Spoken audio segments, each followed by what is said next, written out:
No fudge. Does anyone want some? Got nuts in it. Hello, everyone. Welcome to another episode of the Power Up Podcast.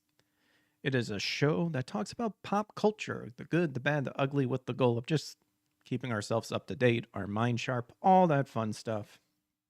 Appreciate everybody hanging out here today. Hello, Strawberry. Yippee-oh, yippee. How's it going, man? But yes, welcome.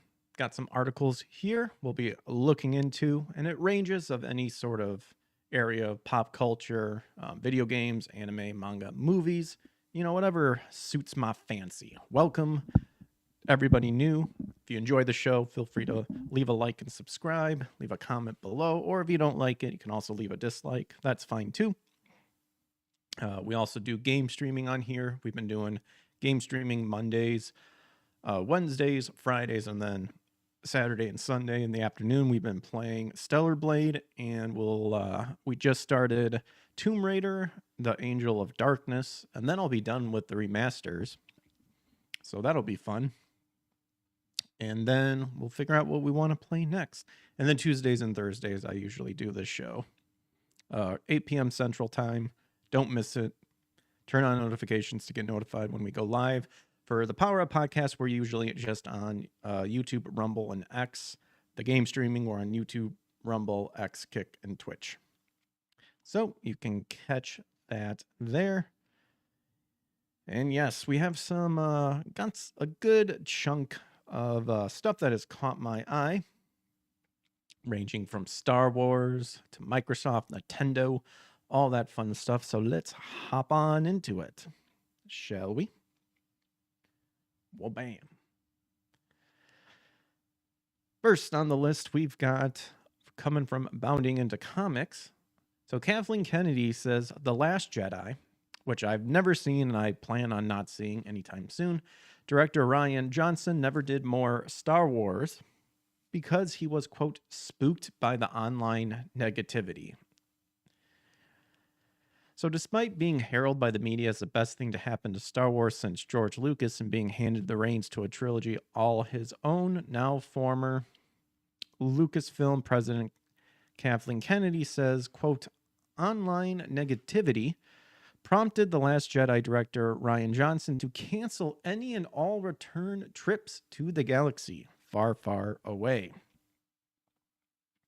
So reflecting on the ups and downs of her 14-year tenure as the studio's top boss during an informal exit interview given to Deadline's Mike Fleming Jr., which I think a lot of people are saying she bashed Star Wars before she left or something.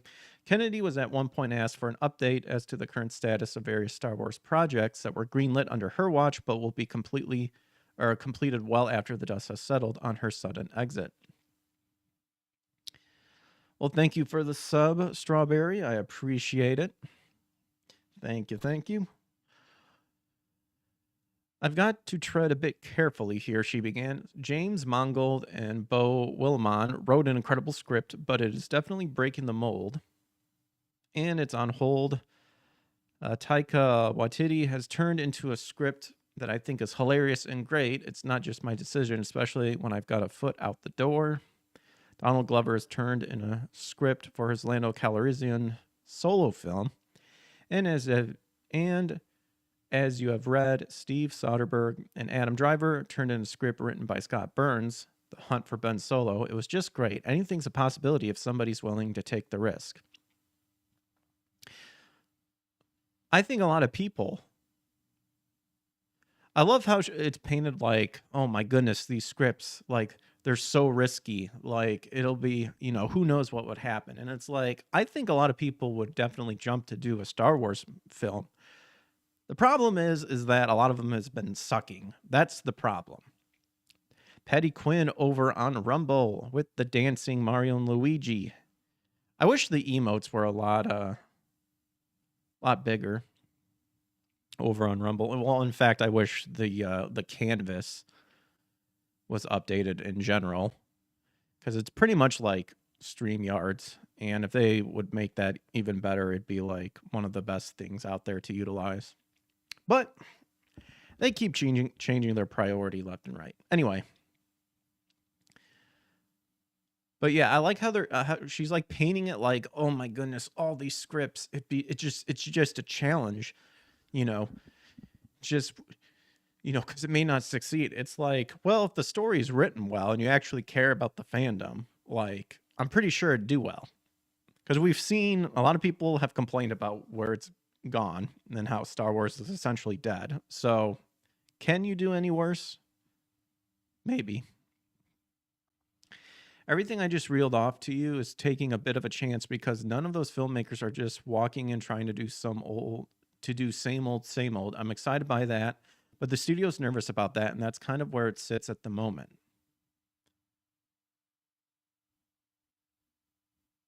Same old, same old. A lot of people are like based back in the day.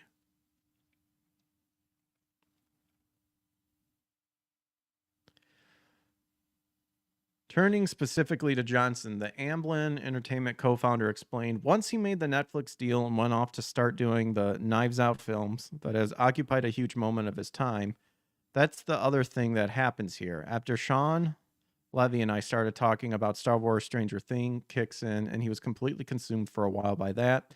That's what happened with Ryan. And then I do believe he got spooked by the online negativity. I think Ryan made one of the best Star Wars movies. He's a brilliant filmmaker and he got spooked. This is the rough part. When people come into the space, I have every filmmaker and actor saying to me, what's going to happen? They're a little scared. That's fandom.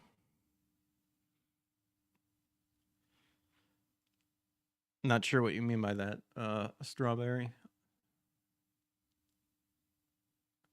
When people come into the space. See, this is the thing. Like, this is a backhanded compliment because she's making it seem like just randos just coming in here and stuff like that. But a lot of the criticism were people who enjoyed the series way before all this. And this is the tactic that, these people do. Anything that isn't 100% agreeing with them, it's negativity. It's, it's this, it's that sort of thing. Like, these people cannot handle criticism whatsoever. And they can't face the fact that, The Last Jedi, like, a lot of people were pissed about it. I've never been a huge Star Wars person. Reading text. Yep.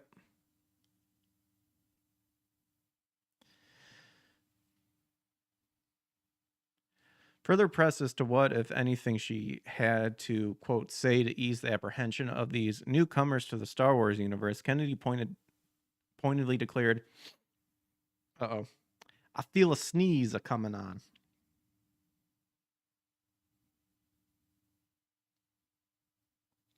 There we go. Further pressed as to what, if anything, she had to say to ease the apprehension of these newcomers to the Star Wars universe. Kennedy pointedly declared, I'm honest, especially with the women that come into the space because they unfairly get oh my gosh, dude. Unfairly get targeted. No, it's because if you write crap stories, that's it. Well, oh my gosh. These people, like, they cannot take criticism. They call themselves artists, but they have such thin skin. It's amazing. It's literally what I learned when I went into college. I'm going to give this a like. Well, I appreciate it. Thanks. Thank you very much. Where was I? I don't try to sugarcoat it, and I emphasize that it's a very small group of people with loud megaphones. This is what they always do. Oh my gosh, this is what they always do. They act as though it's projection 101 at its finest. Every single time. Anytime these people declare that it's just a small people, with the loud megaphone, it's actually their side is that the one that's doing it. This is why you get all this crap, like garbage that clearly doesn't respect the lore or even understand the lore, come into play. Like Rey here. Like Rey, who just knows the Force because she's special, turns out to be frickin', a Palpatine, but dishonors Skywalker by claiming she's a Skywalker, literally making her who she is a lie.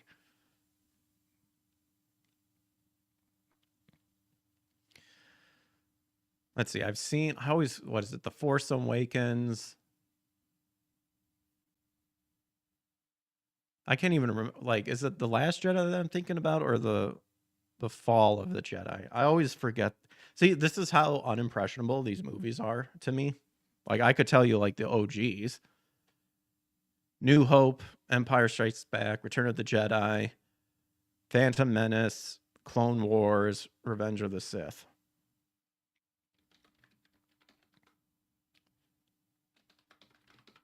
Star Wars, the last... Because it's the Force Awaken, right? It's the Force Awaken sequels. The Rise of Skywalker, that's right. See, I just forget about that. Force Awakens. Yeah, The Last Jedi, and then The Rise of Skywalker. Anyway.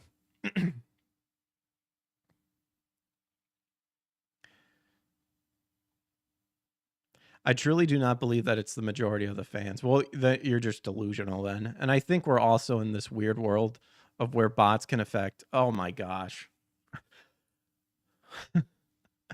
The denial cranked up to like 100%. Amazing.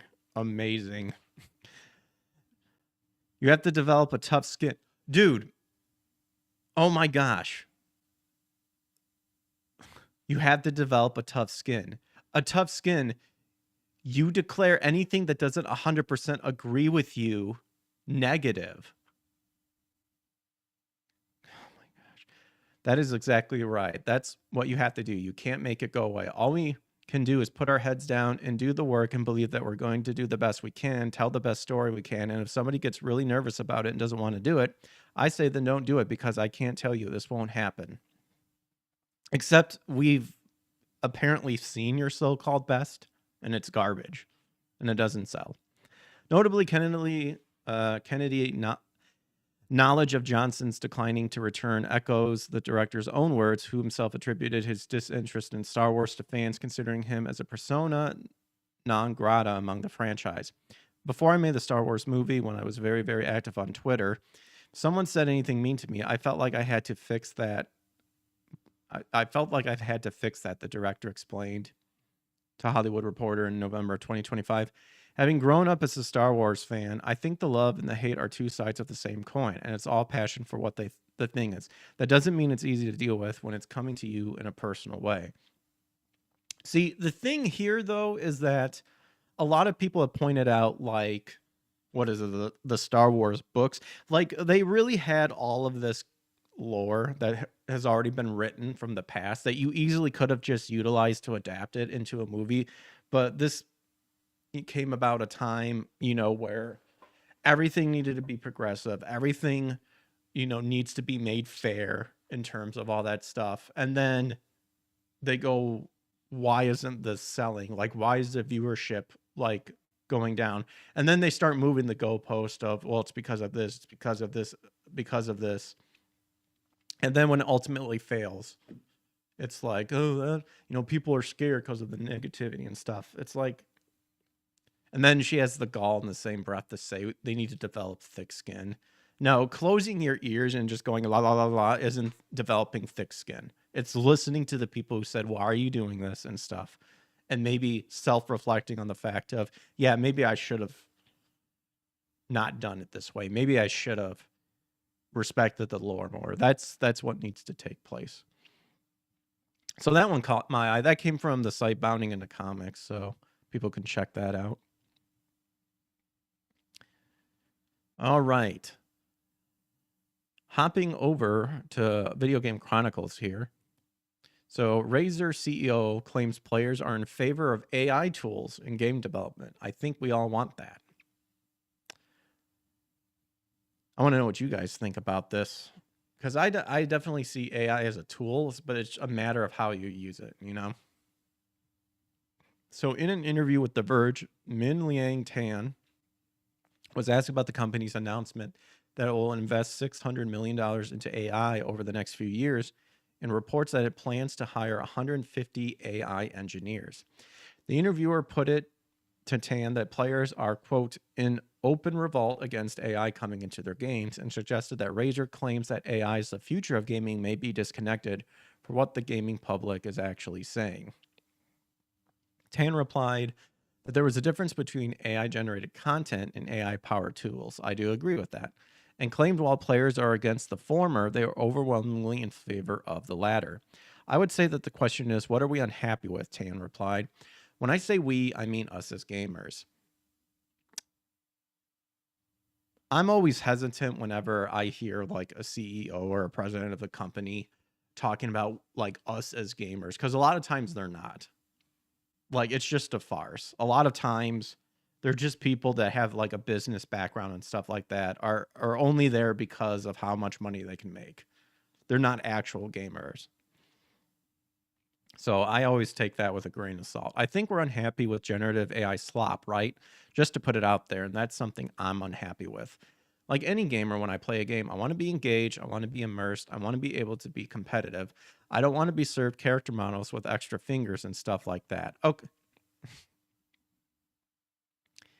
Yeah, but when you get into like when quantum physics, when you start meddling with that and putting that within AI, that stuff can like go away. I remember watching a show about someone interviewing someone who's in the quantum physics field, and he was talking about how AI, once you kind of combine those two together, you can get whatever you want, and it'll be like ridiculously accurate.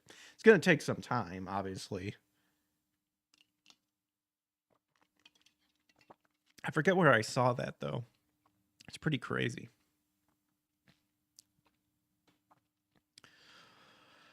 Or shoddily written storylines, so on and so forth. I think for us, we're all aligned against Gen AI slop that has just turned out for a couple of prompts and stuff like that. What we aren't against, at least from my perspective, are tools that help augment or support and help game developers make great games. And I think that's fundamentally what we are talking about at Razer, right? So if we got AI tools that can help game developers QA their games faster, better, and weed out the bugs, I think along the way we're all aligned and we would love that. I agree, and yet I see more specifically weed out the bugs as in weed out a bunch of DEI hired garbage people. Like the people who actually ruin games and stuff should be replaced by AI. And I think that is the most like what an insult to them, rightfully deserved. To imagine having to go home and going, I got let go today, you know, from my job, and they're like, oh, what happened? And it's like, well, I got replaced. Like ultimately, like I got replaced by AI, and it's like, holy crap! Like you couldn't stand out enough to avoid that. Man, if we could get game developers to have the opportunity to create better, to check through typos and things like that, to create better games, I think we all want that. So I think that's the way to see it. We'll just write a good story. Easier said than done, but that's what you need to do. Stop catering to a bunch of idiots out there and just make a good story. And then whenever someone complains about, you know, why isn't more of, and then they start getting into a political aspect, you tell them to go away and ignore them because they're not wanting to play the game because of that. They're wanting to control the game so that their weird perception of reality is represented. Their headcanon is represented, which their headcanon isn't based at all in reality. Also, don't hire consulting firms. Screw them. Ignore that ESG score. No one cares. QA tends to be expensive endeavor. Given an example, he explained Razer's building a QA companion designed to make it easier for QA testers to submit bugs. QA tends to be an expensive endeavor. He said the gamer doesn't see it at the end of the day, but it can take up like 30% to 40% of the cost or delay games for the longest time. Now, what we've done is create a companion, a tool that works with the human QA tester to be able to automatically fill in forms to say, okay, if this is, say the form is a Jira ticket, to say this is a bug that is identified, there's a graphical bug, there's a performance bug, all that's logged very quickly, so it's sent to the developer at the same time. The developer then can go in and say, okay, this is how I'll fix the bug, or these are suggestions how I fix the bug. Tan stressed again the difference between using AI for creativity versus productivity. Says the way that we see it is that AI is a tool to help game developers make better games. In this case, rather than replacing human creativity, and that's something I personally feel very passionate about, we want to figure out how we use AI in the gaming industry to get AI to do things better. In the broader scheme of things, I think that's what we have been focusing on. But there are other reasons why I think gamers aren't happy with AI. I agree with them. I don't like slop either, right? That's one. Two, is it raising the cost of RAM? It is also raising the cost of RAM. I don't like that at the same time. Yeah, RAM's getting pretty crazy. Back in the day, there was GPUs versus crypto situations and things like that, but this is the same thing. So I do think, however, that all gamers would love better games, more fun games, more engaging games, and if AI can help creating that by doing better QA, I mean, I'm all for it. Yeah, I've said it before. I don't have a huge problem. I'm definitely sus of AI, but when you just utilize it as a tool, it'll be fine. To me, I kind of chalk it up the same way, like how people were totally against Photoshop back in the day and stuff like that. And I guarantee you now those people are saying, oh, it's a godsend, because it's fulfilling a lot of the stuff that we were complaining about under our breath back in the day. Again, it's like, I mean, it's with anything, with any sort of knowledge. It just depends on how you use it.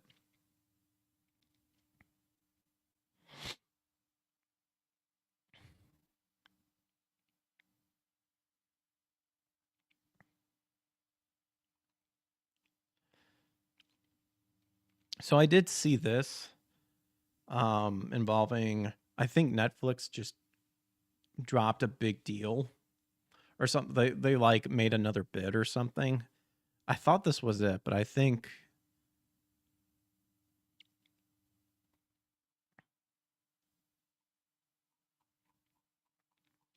this was not the article I was thinking of. But really quick, the proposed Netflix Warner Brothers deal continues to move from speculation to serious industry reckoning as Netflix co-CEO Ted Sarandos has now publicly laid down a specific commitment regarding theatrical releases should Netflix's acquisition of Warner Brothers Discovery move forward. So he directly addressed one of the most persistent fears surrounding the potential merger, that Netflix would gut Warner Brothers' traditional theatrical model in favor of rapid streaming debuts. Instead, he stated unequivocally that Netflix would maintain a 45-day theatrical window for Warner Brother films.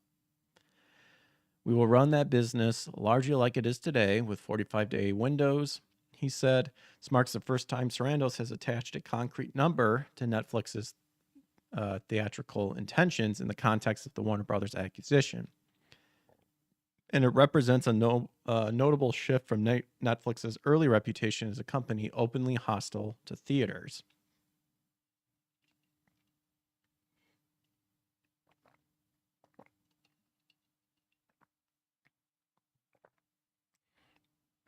Frame the commitment not as a concession, but as a business imperative. He emphasized that Warner Brothers' theatrical infrastructure remains enormously valuable and profitable, not something Netflix intends to undermine. When the deal closes, we will own a theatrical distribution engine that is phenomenal and produces billions of dollars of theatrical revenue that we don't want to put at risk, he said. He went further, rejecting the idea that Netflix views theatrical releases as secondary or symbolic. According to Sarandos, box office performance would remain a priority. Giving you a hard number, if we're going to be in the theatrical business, and we're competitive people, we want to win. I want to win opening weekend. I want to win box office. Those remarks are particularly notable given Sarandos' past comments that have been interpreted as dismissive of theaters. Most notably, Sarandos claimed that theatrical model was outmoded in the age of streaming. So apparently he was addressed this, claimed that his early remarks were taken out of context. Oh, of course, always taken out of context. You have to listen to that quote again. I said outmoded for some, Serrano's explained. I mean, like the town that Sinners is supposed to be set in does not have a movie theater there. For those folk, it's certainly outmoded. You're not going to get in the car and go to the next town to go see a movie. But my daughter lives in Manhattan. She could walk to 6 multiplexes, and she's all in the theaters twice a week. Not outmoded for her at all. Bullshit, your daughter goes to the theater. I bet you she gets stuff for free. Give me a break.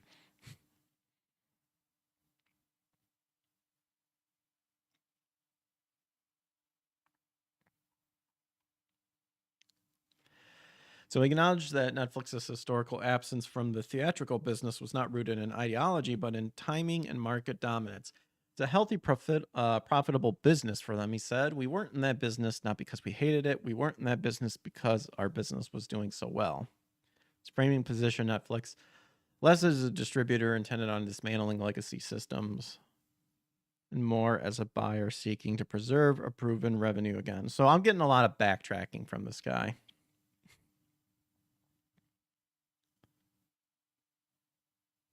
Apparently, Trump has objected from this because he claimed on Truth Social that the Netflix Warner Brothers deal and claimed that we needed to, quote, stop the Netflix cultural takeover.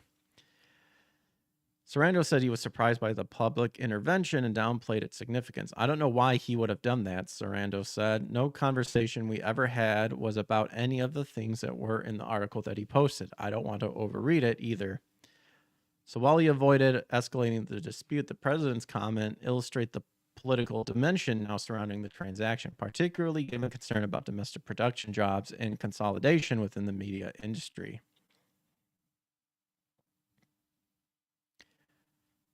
So then Sarando's approaches with a hypothetical Paramount Warner Brothers merger, arguing such a deal could lead to significant job losses. In contrast, he positioned Netflix as a stabilizing steward of the Warner brand.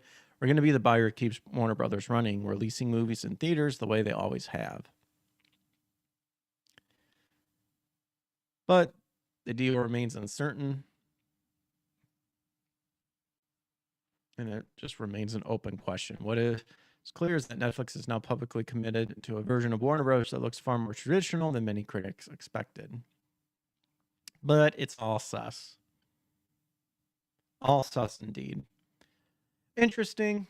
That wasn't the article I kind of was expecting, so I kind of got bored with it. I won't lie, but engaging nonetheless. Well, this one came from Tech for Gamers. We read an article earlier about AI. Microsoft CEO issues warnings for AI bubble, says wide adaptation needed for sustainability. Yeah, and I was reading about ChatGPT kind of getting put into the red in terms of like financial stability. The AI boom is well underway, enticing particularly everyone toward the technology. Interest in AI has been so significant, in fact, that investments in the industry have led to global memory shortages. Yeah, that's just ridiculous. Microsoft is among the biggest backers of generative AI at the moment, but CEO Satya Nadella has issued a small warning for the world. He believes that the AI bubble could burst without mass adaptation of the technology. Well, you guys have been dropping the ball with Windows 11. So what would this guy know? Microsoft has invested billions of its own dollars into artificial intelligence developments like Copilot. Yeah, because everyone just is loving Copilot. Needless to say, the company intended to stay at the forefront of the AI race. It's reported by the Financial Times. Steya recently noted that the benefits of artificial intelligence must not be limited to tech groups. And at the World Economic Forum, he discussed the fact that AI needs to be useful to companies in other sectors to truly break free of the allegations that the industry is currently a bubble. Despite growing concerns, Microsoft CEO remains confident in artificial intelligence. He has faith in the technology eventually benefiting the economy and other aspects of human life worldwide. For this not to be a bubble by definition, it requires that the benefits of this are much more evenly spread. I'm confident that this is the technology that will bring local surplus economic growth. All the way to get to that get to that Antichrist and one world religion. He also stated that the future would see the wide adaptation of different models. Moreover, he put forth the idea that companies could even come up with their own AI models for tailored situations and results.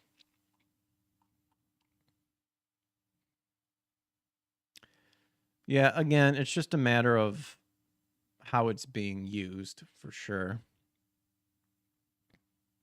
I don't know.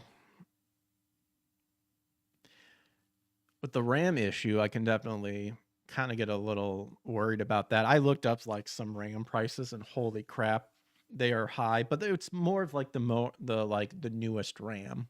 You could still use a lot of the lowest RAMs and still be fine, and they should be at fair prices.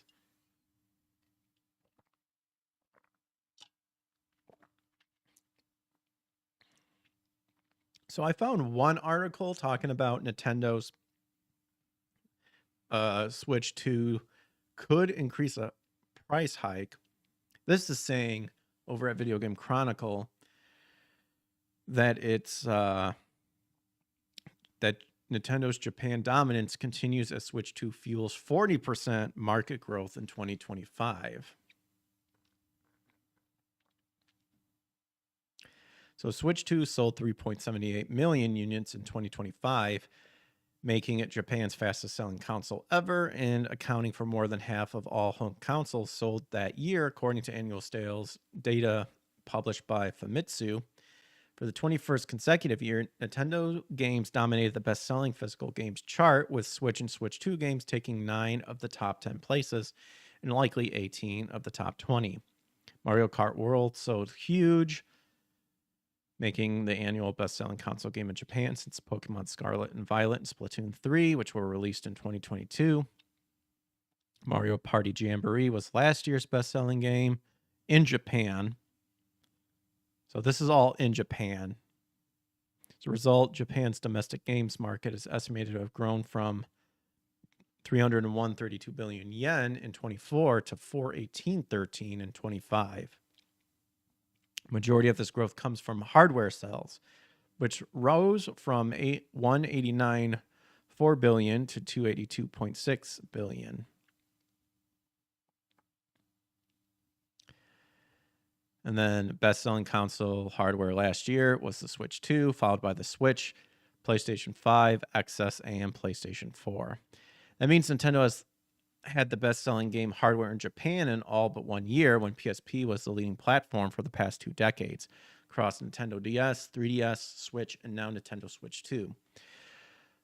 Nintendo's closest competitor in Japan, the PlayStation 5, has now seen its sales decline for 2 consecutive years. PS5 sales were down 60% despite the launch of a new, cheaper model. And then it just gives some prices of what happened. Sony raised the price of the PS5 in Japan by 20% last year. Yeah, I remember reading that. Insane. So really, this is just showcasing just a lot of what Nintendo has done. But a 40% market growth in 2025, that's pretty good.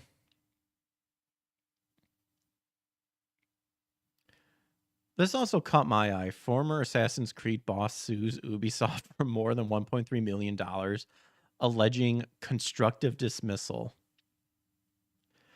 So it was announced in October of 2025 that Koda has left Ubisoft after working on the Assassin's Creed series for nearly 2 decades as a designer, director, and producer.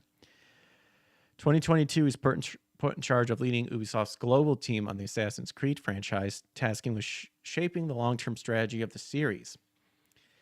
However, last October, the Tencent-backed subsidiary Vantage Studios started operations overseeing the company's 3 biggest IPs, Assassin's Creed, Far Cry, and Tom Clancy's Rainbow Six. And then 2 weeks after Vantage started, Gilmont and Darinas emailed staff and posted a press release claiming that Koda had been offered a leadership position at the subsidiary, but declined the offer and had decided to leave Ubisoft. Later that week, he made his own statement, claiming he didn't resign and he was asked to step aside by Ubisoft, who had, quote, decided to transfer the leadership of the Assassin's Creed franchise to someone closer to its organizational structure, Adding a different position was mentioned, but it did not carry the same scope, mandate, or continuity with the work I had been entrusted with in recent years. So now CBC Radio Canada reports that Coda is taking Ubisoft to court, citing constructive dismissal and claiming more than $1.3 million in severance pay and moral damages. The lawsuit claims that an Ubisoft management meeting held in the summer of 2025 revealed that the company was looking to find a, quote, head of franchise who would oversee the 3 IPs taken over to Vantage, and that this position would have taken on most of Coda's responsibilities.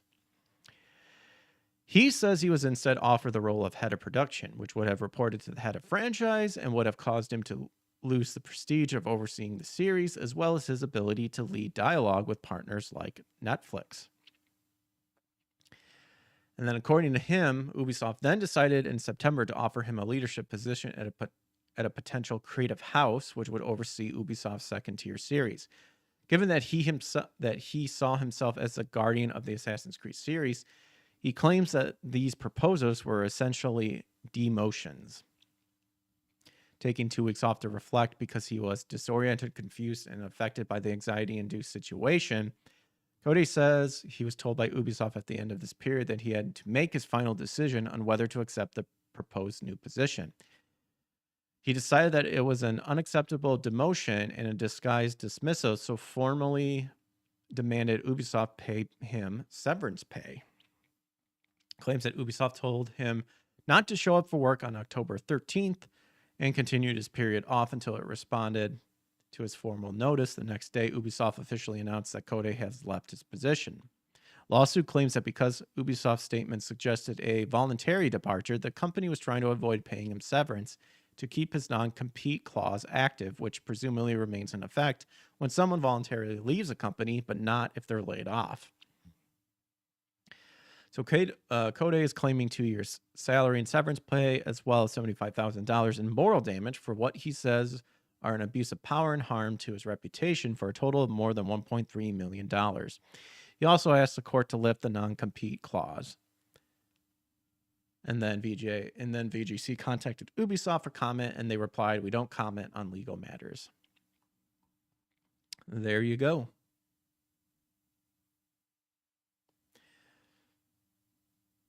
I don't know. For the way the Assassin's Creed games started going, do I really feel sorry that this guy lost his position? Maybe. Maybe he was part of the team when they were like doing some good stuff. But I don't know. I'm indifferent.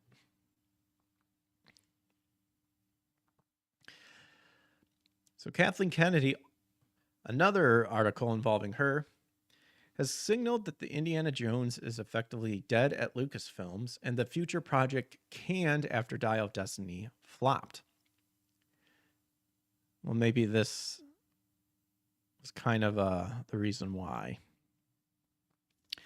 So speaking with Deadline in an exit interview, sounds like the same interview that we read about Star Wars, she effectively acknowledged that Indiana Jones has no active future at Lucasfilm following the commercial collapse of Indiana Jones and the Dial of Destiny. During the interview, Deadline directly challenged the wisdom of bringing Harrison Ford back for a 5th installment, asking whether Dial of Destiny was an example of Ford staying a little too long at the dance. I like how they're trying to frame it that it was Harrison Ford's fault. Kennedy pushed back on that framing, but in doing so revealed just how limited the franchise future has become. No, I have no regrets about that because Harrison wanted to do that more than anything, Kennedy said. He did not want Indy to end with the 4th movie. He wanted a chance at another, and we did that for him. I think that was the right thing to do. Kennedy's answer makes clear that the Dial of Destiny is not driven by market demand or a broader creative roadmap, but rather by a desire to give Ford a final outing. Oof. What's up, Tiara? Hi, is Sony going to acquire Nintendo soon? Oh, man. Wouldn't that be the day? I doubt it, though.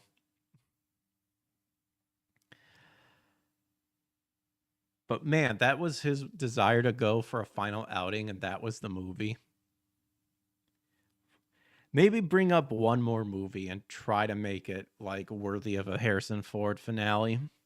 Film reportedly carried a production budget north of $350 million dollars and went on to become one of Disney's most high profile box office disappointments in recent years, prompting a major financial write down.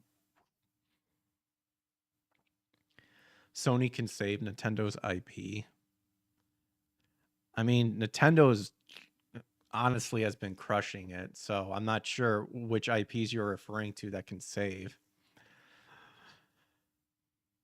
I hope it's sooner than later. We do have another Nintendo. We haven't gotten to the one article about the so-called price hike. We just read an article about Nintendo like dominating, at least in Japan, like the 40% like market value.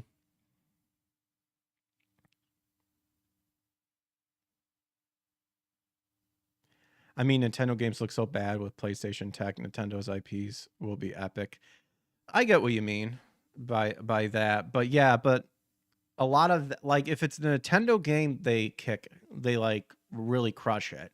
You're talking about third party ports, yeah, absolutely. Like go with Sony or even PC if you want to go that route.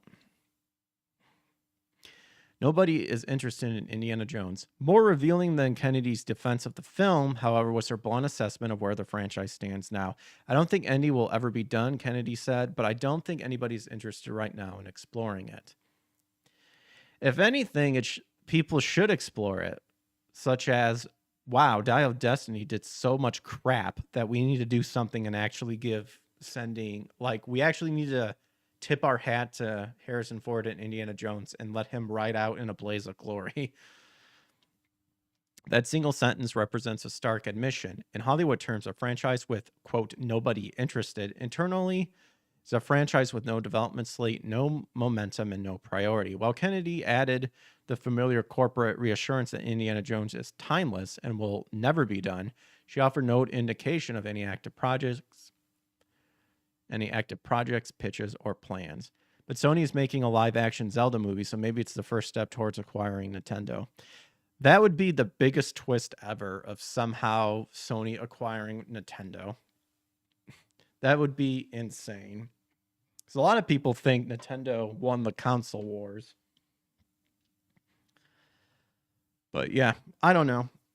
That's kind of like the whole acquiring stuff is kind of something with video games I try to learn every day about, but I'm not super in depth into it. That's why I also do this show in terms of keeping myself up to date or at least seeing what's happening.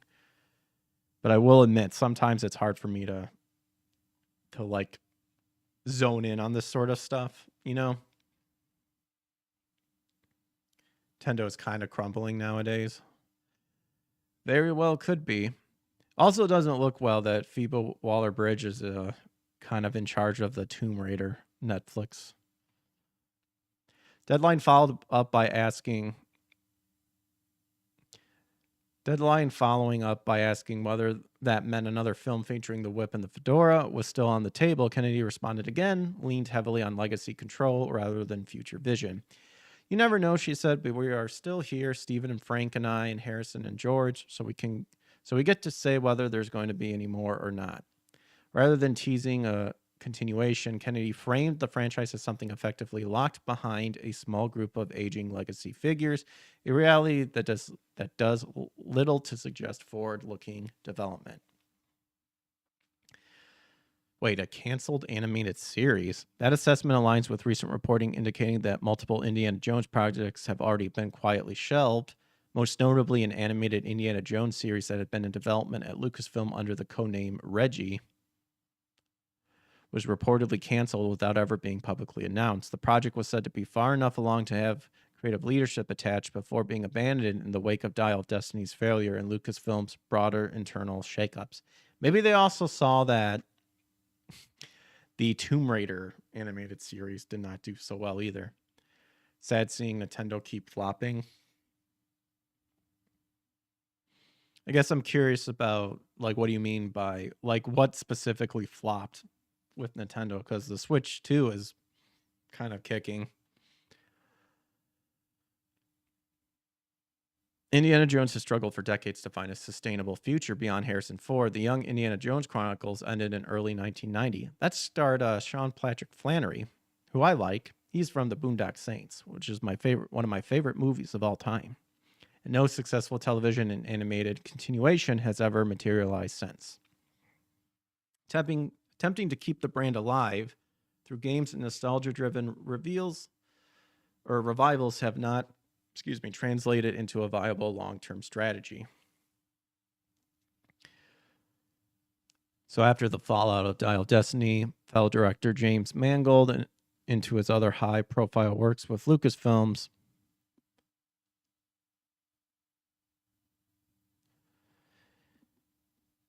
previously been announced as the filmmaker behind a long-heralded standalone Star Wars project that would explore the origin of the Jedi. Oh gosh, that film was positioned as a bold new direction for the franchise and was publicly touted as one of Lucasfilm's future tentpoles. That's no longer the case. And that Kathleen Kennedy confirmed that Mangold's Star Wars movie is now officially on hold. Kennedy attempted to frame the delay as a creative necessity, claiming the film is unusually complicated and requires additional development time. Or did they realize that it wasn't good and they need to rewrite the whole thing? Who knows? Excuse me. However, such explanation has become a familiar refrain at Lucasfilm. Studios repeatedly announce ambitious Star Wars films only to quietly shelve or indefinitely delay them once creative confidence or eternal momentum evaporates. In practice, on hold has frequently functioned as a pilot corporate euphemism for cancellation. There's no confirmation that the canned project is related to the failure of Dial of Destiny. Still, the timing is hard to ignore. Kennedy's comments now confirm what many observers have suspected since Dial of Destiny underperformed. Lucasfilm has effectively put the franchise on ice. While the studio may continue to invoke the idea that Indiana Jones will never be done, there's currently no creative will or commercial justification to bring the character back in any meaningful way for the future. I mean, unless like they 100% says this is done. And if that's the case, then you need to do one more movie where Indiana Jones does hang up the fedora and the whip, but went out in a blaze of glory. And that blaze of glory apparently was certainly not the Dial of Destiny.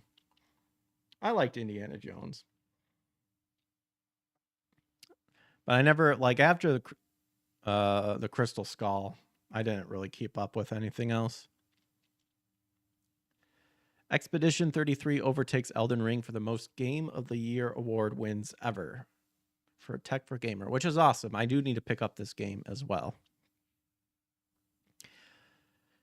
Claire Obscure Expedition 33 has its shortcomings, but we'll agree that it is a near perfect game. Especially what's shortcomings? What are they talking about?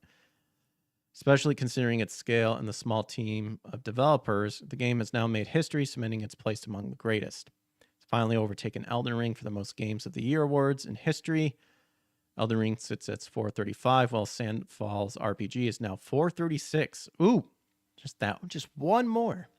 And is on track to win even more based on nominations at other events too. When the game was first revealed, no one anticipated that it would be this huge. There was promise considering it was led by former Ubisoft employees, but not even the studio itself saw it becoming this successful. The Reset Era thread is a very handy compilation that tracks all the Game of the Year awards won by different games over the years. And now Expedition 33 has a whopping 436 awards. So top 3 are Claire Obscure, Elden Ring, Last of Us Part 2. That's for all the wrong reasons. Last of Us Part 2 is garbage. I mean, it's kind of obvious now that, like with the game awards and stuff, it's all paid bullshit. So I'm glad it overtook that, because this won by passion. This Last of Us Part 2 won by bribery and payoffs. RPG was reportedly made under the budget of just $10 million and a team of about just 30. What Sandfall managed to deliver with a not so high budget and a relatively small team is truly amazing and appreciated.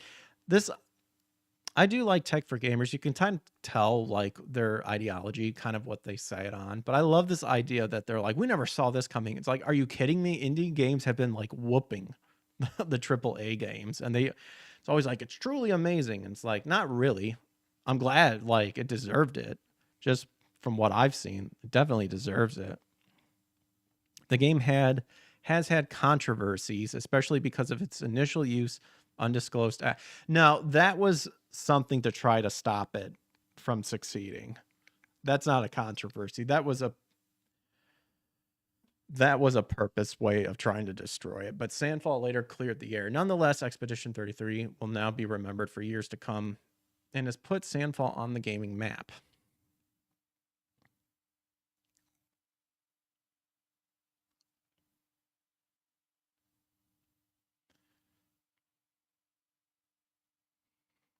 That was an assassination attempt of trying to damage the reputation. So this was the article that I had pulled up in terms of the Nintendo Switch 2 faces a price increase in 2026, a research firm predicts. So in a report detailing its 10 predictions for 2026, video game business intelligence and consumer insight firm Nico Partners says it believes a global price hike for Switch 2 will take place at some point in 2026. It's competitively priced compared to the PS5 and Xbox Series X after the latter console witnessed price hikes last year. But we believe the Switch 2 is set to follow in Sony and Microsoft's footsteps with its own price hike driven by the impact from tariffs, increased memory costs, and broader microeconomic conditions. Are they still trying to like pass it off like the tariff stuff? I remember they were all talking about that, and then Nintendo Switch just whooped in sales, and then you never heard talk about it again. So I love how they keep trying to bring up this old idea of the tariffs have done something. Increased memory costs, I can kind of see that one. I don't know. Nintendo chose to maintain its $450 in entry price last year, despite the introduction of tariffs impacted produced in China, Japan, and Vietnam. More recently, but didn't Vietnam immediately like contact Trump and like, yeah, let's work this out? So I don't buy that. More recently, increased demand for AI data centers has pushed RAM and storage. Yeah, we know that. While we do anticipate Nintendo to increase the price of the Switch 2, they may opt to discontinue the $449 SKU and only sell a $499 or higher bundle SKU instead. Last week, Shuntaro Furukawa, the Nintendo president, said the company is keeping a close eye on Switch 2's profit margins. I remember us reading about that. So the increase in memory prices and ongoing tariffs remain an ongoing issue in the industry. We procure RAM from suppliers based on our medium to long-term business plans, but the current memory market is very volatile, he told Kyoto Shimbun. There's no immediate impact on earnings, but it is something we must monitor closely. When asked if this could lead to Nintendo increasing its price depending on its future procurement costs, Furukawa said he was hypothetical and he couldn't comment. Or that was hypothetical. And then it held fire on pre-orders in the US due to economic uncertainty in the region before eventually announcing that while the console itself would not see a price hike increase at launch, some accessories would.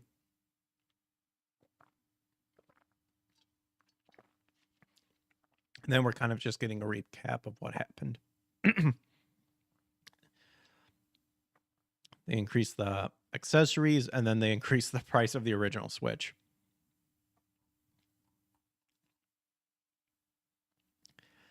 Tech for Gamers also had an article about this as well. I don't know if it'll add any new information. Of course, they start off with, again, the Trump administration and the imposing tariffs worldwide. Buying new hardware has become increasingly difficult, and the Switch 2 already costs a pretty penny for a handheld. Anything above the current MSRP and sales of the hybrid console will stumble.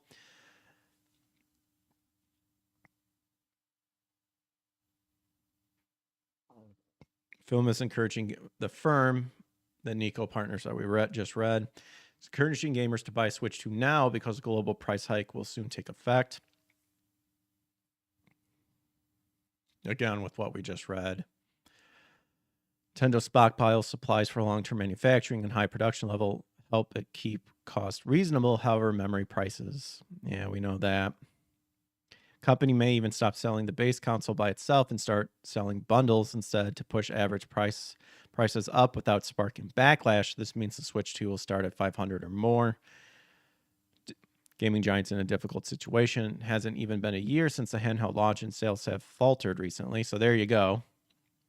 Switch 2 sold less than its predecessor during the first holiday period after its launch. There you go.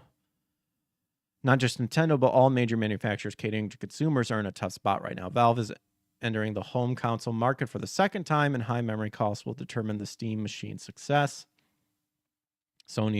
At this time, Sony is likely to raise a PS5 console. Look, good thing I got mine for Christmas. Memory fiasco is also likely to force manufacturers to delay next-gen consoles, as causing a major setback for the entire gaming industry. Yeah, so we didn't really learn anything new from Tech for Gamers. But back to Video Game Chronicles. And that is Capcom's next big Resident Evil remake will reportedly be revealed this year. That's according to a reliable sleuth, Dust Golem, who claimed on social media this weekend that later this year, Capcom will unveil a remake of the Dreamcast game Resident Evil Code Veronica. Well, PS2 as well. I have the PS2 version with the Devil May Cry demo. Dust Golem, who has a history of reporting on the Resident Evil series, previously claimed that remakes of Resident Evil 0 and Code Veronica were in development, something VGC has also understands to be the case. Originally released in 2000, overseen by the series creator Shinji Mikami, Veronica was a Dreamcast exclusive, but later made it to the PS2 and the GameCube. The game follows Claire Redfield and her brother Chris Redfield as they fight to survive an outbreak on a remote prison island. So here's the tweet. Her thing is something else, not a remake of RE5. Yeah, always trying to avoid RE5.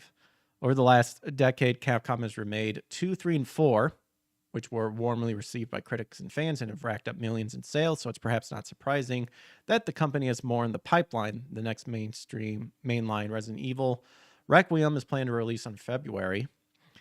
VGC wrote in the recent Resident Evil Requiem preview, the addition of Leon will always certainly ensure plenty of combat, something Grace's presence is designed to negate the need for. The result may be a game that's stealthy in some areas and shooty in others. Potential enjoyable mix of style. So I'm trying to see when this... Okay, so he made this post on January 17th. No. So someone asked him, sir, is there really a remake of Part 5? Someone said, no, not a remake, not Resident Evil 5 remake that's going to be announced this year. Instead, later this year, the RE remake is going to start with a C and ends with Code Veronica. It's going to be announced and it's going to be announced, I promise you. So, there you go. And then Tech for Gamers also declares this as well.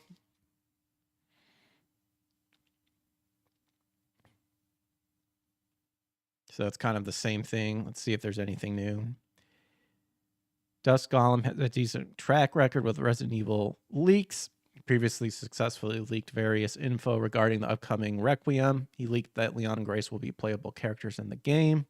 This was around the time when Capcom's official marketing for the game presented Grace as the sole main character of the next main Resident Evil game. Code Veronica is widely regarded as one of the best Resident Evil games, and it is very well received by critics. Really? The game's Metacritic score sits at 94. The story enters Chris and Claire as they try to survive a viral outbreak in the remote location. Capcom previously remastered the game in 2011 for 360 and PS3, which is why it is not available on current gen consoles. Remake of the game would introduce it to a much larger audience, with Capcom already grabbing the attention of action fans with the 2023 Resident Evil 4 remake. And that it's gearing up. Looks like 2026 is going to be It's gearing up. So that is all that I have, with one last one that caught my eye. And apparently, a modder builds a mega console with PS5, Xbox Series X, and a Switch 2 in a single body and calls it the Nig. The Ning. Oh my gosh. Clip that. Why is it G there? Because that sounds close to a derogatory term, if you will. Nintendo PXbox 5.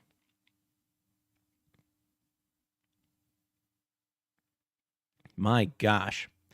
Despite a multi-platform strategy becoming the industry norm, gamers still need to own different consoles to enjoy a respective platform exclusive. There's no way around this for most of us, but someone figured out an optimal alternative. Why not combine it all together? And the Chinese modder did exactly this and achieved great results in the process, dubbing it the ambitious Nintendo PXbox 5. The digital-only console takes about 3 seconds to swap between different consoles using a button hook to an Arduino board. The ambitious build is in the ultimate solution for gamers tired of owning different platforms. My only thing is that it's digital only. So Chinese modern YouTuber, don't know that name, built the all-in-one system using Apple's cylindrical Mac Pro design.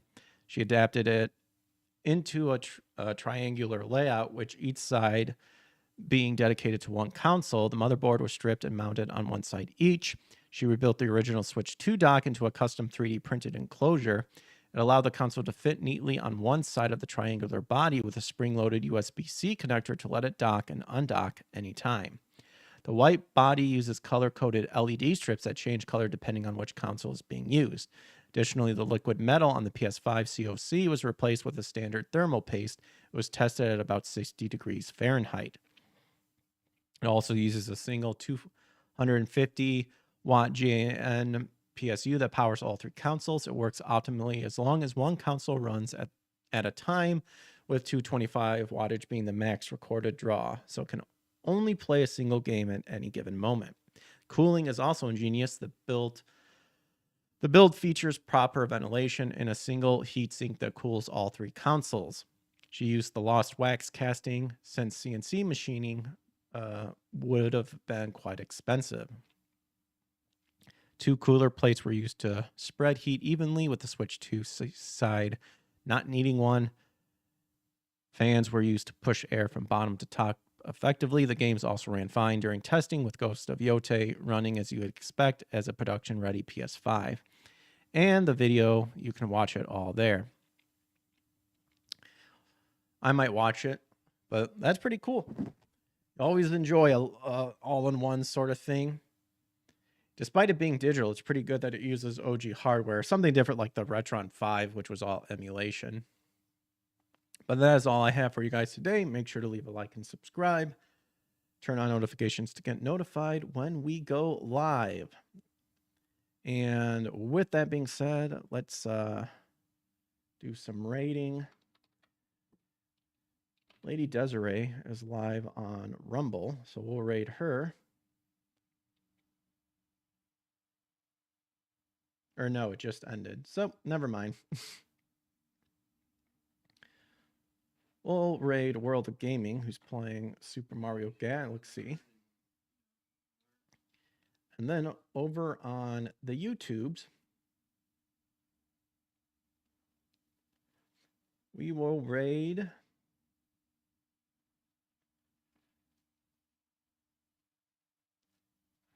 Vara. All right. You have a good rest of your night, you guys. Take care. God bless. And I'll catch you guys on the flip side. Peace.